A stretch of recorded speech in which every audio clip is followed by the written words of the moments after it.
Montaigne, Essai, livre 2, chapitre 31. De la colère.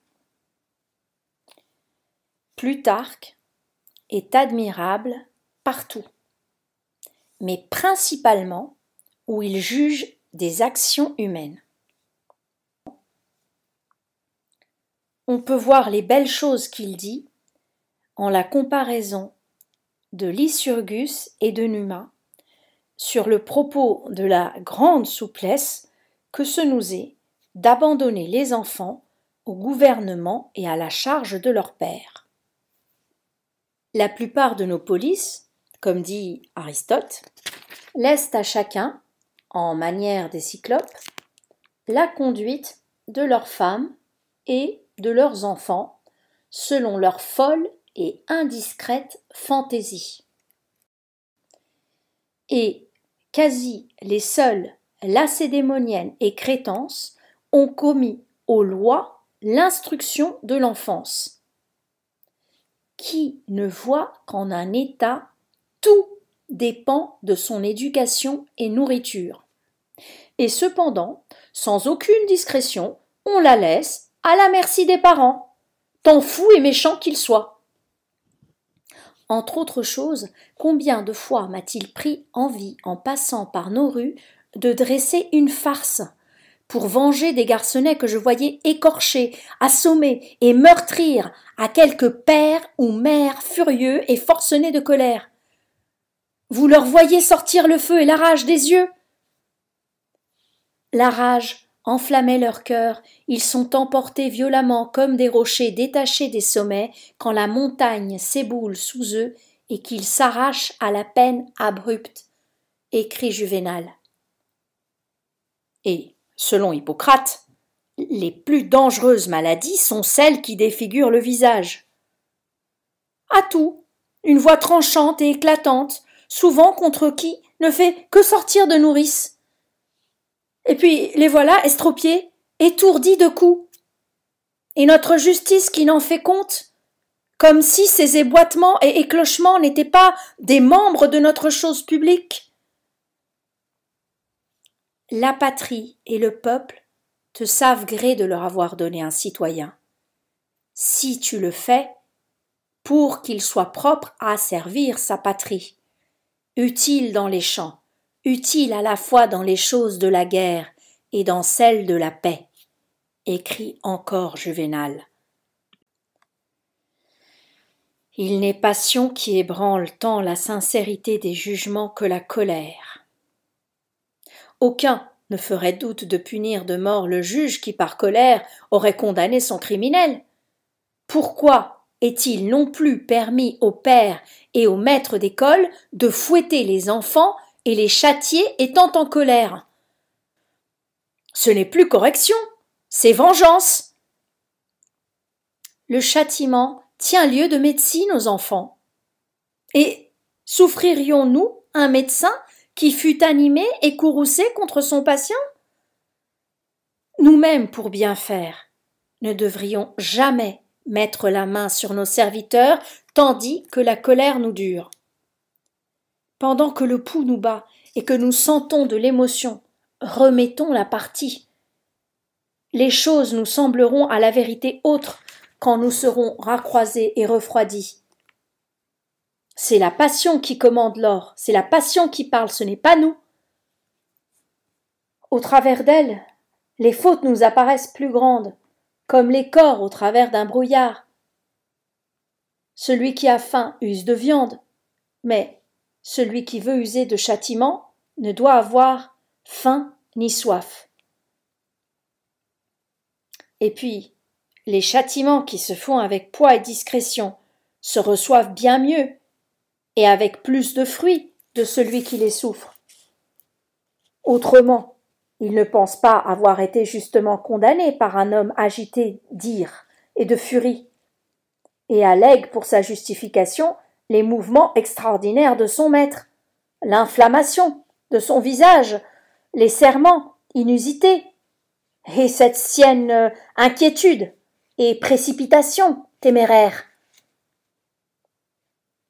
Son visage se tuméfie de colère, le sang noircit dans ses veines, ses yeux brillent d'un feu plus cruel que ne font ceux de la Gorgone, écrit Ovide. Suétone récite que Caius Rabirius ayant été condamné par César, ce qui lui servit le plus envers le peuple, auquel il appela, pour lui faire gagner sa cause, ce fut l'animosité et l'âpreté que César avait apportée en ce jugement. Le dire est autre chose que le faire. Il faut considérer le prêche à part et le prêcheur à part. Ceux-là se sont donné beau jeu en notre temps, qui ont essayé de choquer la vérité de notre Église par les vices des ministres d'Icelle. Elle tire ses témoignages d'ailleurs. C'est une sotte façon d'argumenter, et qui rejetterait toutes choses en confusion. Un homme de bonne mœurs peut avoir des opinions fausses, et un méchant peut prêcher vérité, voire celui qui ne la croit pas. C'est sans doute une belle harmonie quand le faire et le dire vont ensemble, et je ne veux pas nier que le dire, lorsque les actions suivent, ne soit de plus d'autorité et efficace, comme disait Eudamidas, oyant un philosophe discourir de la guerre. Ses propos sont beaux, mais celui qui les dit n'en est pas croyable, car il n'a pas les oreilles accoutumées au son de la trompette. Et Cléomène, oyant un rhétoricien haranguer de la vaillance, s'en prit fort à rire, et l'autre, s'en scandalisant, il lui dit « J'en ferais de même si c'était une hirondelle qui en parlât, mais si c'était une aigle, je l'aurais volontiers. » J'aperçois, ce me semble, en les écrits des anciens, que celui qui dit ce qu'il pense l'assène bien plus vivement que celui qui se contrefait. Oyez Cicéro parler de l'amour de la liberté. Oyez-en parler Brutus. Les écrits mêmes vous sonnent que celui-ci était homme pour l'acheter au prix de la vie. Que Cicéro, père d'éloquence, traite du mépris de la mort, que Sénèque en traite aussi, celui-là traîne languissant, et vous sentez qu'il veut vous résoudre de choses de quoi il n'est pas résolu. Il ne vous donne point de cœur, car lui-même n'en a point. L'autre vous anime et enflamme. Je ne vois jamais auteur, mêmement de ceux qui traitent de la vertu et des actions, que je ne recherche curieusement quel il a été. Car les efforts à Sparte, voyant un homme dissolu proposer au peuple un avis utile, lui commandèrent de se taire, et prièrent un homme de bien de s'en attribuer l'invention et le proposer. Les écrits de Plutarque, à les bien savourer, nous le découvrent assez, et je le pense connaître jusque dans l'âme. Si voudrais-je que nous eussions quelque mémoire de sa vie. Et me suis jeté en ce discours à Cartier, à propos du bon gré que je sens à Agellus de nous avoir laissé par écrit ce conte de ses mœurs qui revient à mon sujet de la colère. Un sien esclave, mauvais homme et vicieux, mais qui avait les oreilles aucunement abreuvées des leçons de philosophie, ayant été, pour quelque sienne faute, dépouillé par le commandement de Plutarque pendant qu'on le fouettait, grondait, au commencement, que c'était sans raison, et qu'il n'avait rien fait. Mais enfin, se mettant à crier et à injurier bien à bon escient son maître, lui reprochant qu'il n'était pas philosophe comme il s'en vantait, qui lui avait souvent ouï dire qu'il était laid de se courroucer, voire qu'il en avait fait un livre, et que, lors, tout plongé en la colère, il le faisait si cruellement battre, démentait entièrement ses écrits.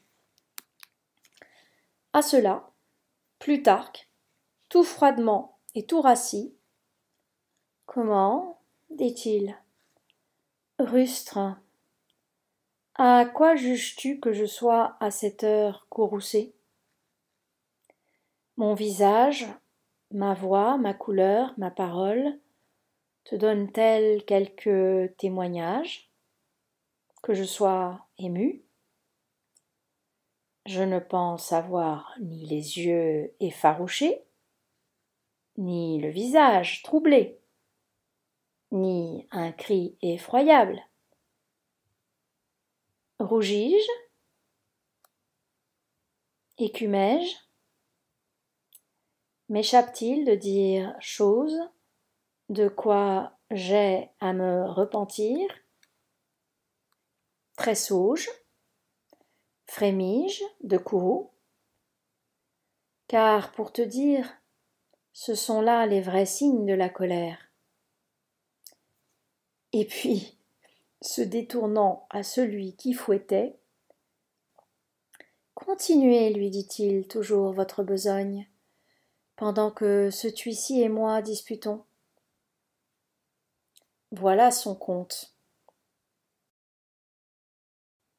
Architas Tarentinus, revenant d'une guerre, où il avait été capitaine général, trouva tout plein de mauvais ménages en sa maison, et ses terres en friche par le mauvais gouvernement de son receveur. Et l'ayant fait appeler, va, lui dit-il, que si je n'étais en colère, je t'étrillerais bien. Platon de même, s'étant échauffé contre l'un de ses esclaves, donna à Speusippus charge de le châtier, s'excusant d'y mettre la main lui-même sur ceux qu'il était courroucés. Charulus, lacédémonien, à un élote qui se portait trop insolemment et audacieusement envers lui, « Par les dieux, dit-il, si je n'étais courroucé, je te ferais tout à cette heure mourir. » C'est une passion qui se plaît en soi et qui se flatte. Combien de fois, nous étant ébranlés sous une fausse cause, si on vient à nous présenter quelque bonne défense ou excuse, nous dépitons-nous contre la vérité même et l'innocence. J'ai retenu à ce propos un merveilleux exemple de l'Antiquité. Piso, personnage partout ailleurs de notable vertu. S'étant ému contre un sien soldat, de quoi, revenant seul du fourrage, il ne lui savait rendre compte où il avait laissé son sien compagnon, tint pour avéré qu'il l'avait tué, et le condamna soudain à la mort. Ainsi qu'il était au gibet, voici arrivé ce compagnon, égaré. Toute l'armée en fit grande fête, et après force caresses et accolades des deux compagnons, le bourreau mène l'un et l'autre en la présence de Piso, s'attendant bien toute l'assistance que ce lui serait à lui-même un grand plaisir. Mais ce fut au rebours, car par honte et dépit, son ardeur, qui était encore en son effort, se redoubla, et d'une subtilité que sa passion lui fournit soudain. Il en fit 3 coupables, parce qu'il en avait trouvé un innocent, et les fit dépêcher tous 3. Le premier soldat parce qu'il y avait arrêt contre lui, le second qui s'était égaré parce qu'il était cause de la mort de son compagnon, et le bourreau pour n'avoir obéi au commandement qu'on lui avait fait.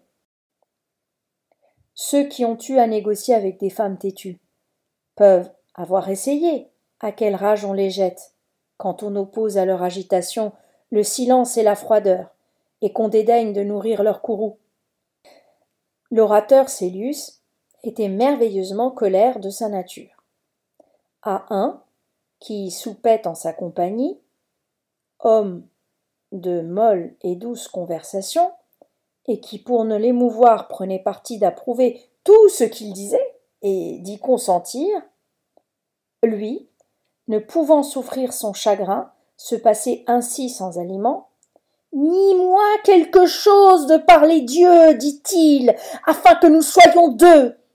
elles de même ne se courroucent qu'enfin qu'on se contre-courrouce à l'imitation des lois de l'amour.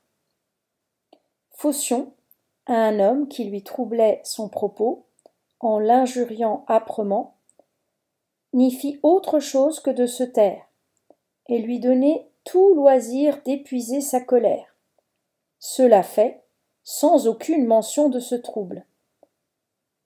Il recommença son propos en l'endroit où il l'avait laissé. Il n'est réplique si piquante comme en est tel mépris. Du plus colère, homme de France, et c'est toujours imperfection, mais plus excusable à un homme militaire, car en cet exercice, il y a certes des parties qui ne s'en peuvent passer. Je dis souvent que c'est le plus patient homme que je connaisse à brider sa colère. Elle l'agite de telle violence et de fureur qu'il faut qu'il se contraigne cruellement pour la modérer. Et pour moi, je ne sache passion pour laquelle couvrir et soutenir je puisse faire un tel effort. Je ne voudrais mettre la sagesse à si haut prix. Je ne regarde pas tant ce qu'il faut que combien il lui coûte à ne faire pis. Un autre se vantait à moi du règlement et douceur de ses mœurs, qui est, à la vérité, singulière. Je lui disais que c'était bien quelque chose, notamment à ceux comme lui, d'éminentes qualités, sur lesquels chacun a les yeux de se présenter au monde, toujours bien tempéré, mais que le principal était de pourvoir au-dedans et à soi-même, et que ce n'était pas à mon gré bien ménager ses affaires que de se ronger intérieurement, ce que je craignais qu'il fît, pour maintenir ce masque, et cette réglée apparence par le dehors. On incorpore la colère en la cachant, comme Diogène dit à Démosthène, lequel, de peur d'être aperçu en une taverne, se reculait au-dedans. Tant plus tu te recules arrière, tant plus tu y entres. Je conseille qu'on donne plutôt une buffe à la joue de son valet, un peu hors de saison, que de gêner sa fantaisie pour représenter cette sage contenance, et aimerait mieux produire mes passions que de les couver à mes dépens. Elles s'alanguissent en s'éventant et en s'exprimant. Il vaut mieux que leur pointe agisse au dehors que de la plier contre nous. Tous les vices qui se laissent voir sont plus légers, ils sont très pernicieux lorsqu'ils se cachent sous un air de santé. C'est une phrase de Sénèque. J'avertis ceux qui ont loi de se pouvoir courroucer en ma famille, premièrement, qu'ils ménagent leur colère et ne l'épandent pas à tout prix, car cela en empêche l'effet et le poids. La criaillerie téméraire et ordinaire passe en usage et fait que chacun la méprise. Celle que vous employez contre un serviteur pour son larcin ne se sent point, d'autant que c'est la même qu'il vous a vu employer 100 fois contre lui pour avoir mal rincé un verre ou mal assis une escabelle. Secondement, qu'ils ne se courroucent point en l'air et regardent que leur répréhension arrive à celui de qui ils se plaignent, car ordinairement ils crient avant qu'il soit en leur présence, et durent à crier un siècle après qu'il est parti. Et la démence exaltée se tourne contre elle-même. Et secum petulans amentia certat, écrit Claudien.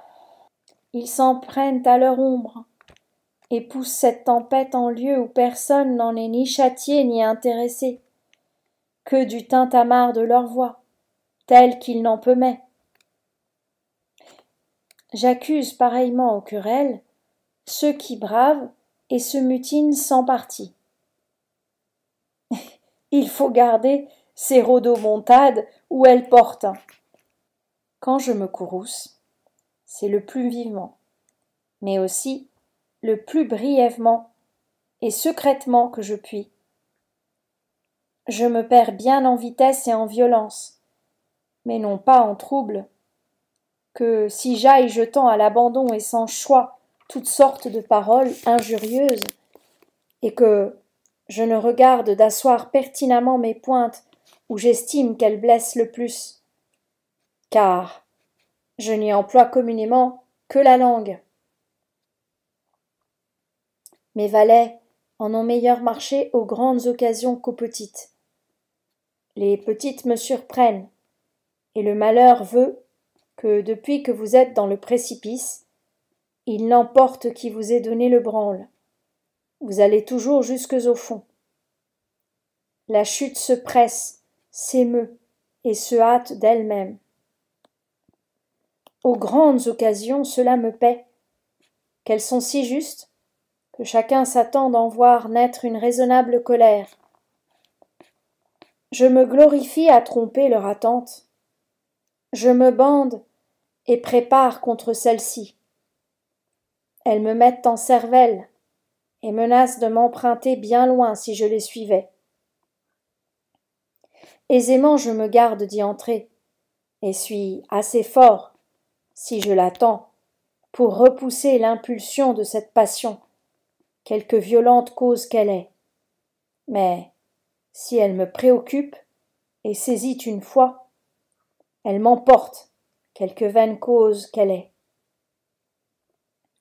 Je marchande ainsi avec ceux qui peuvent contester avec moi.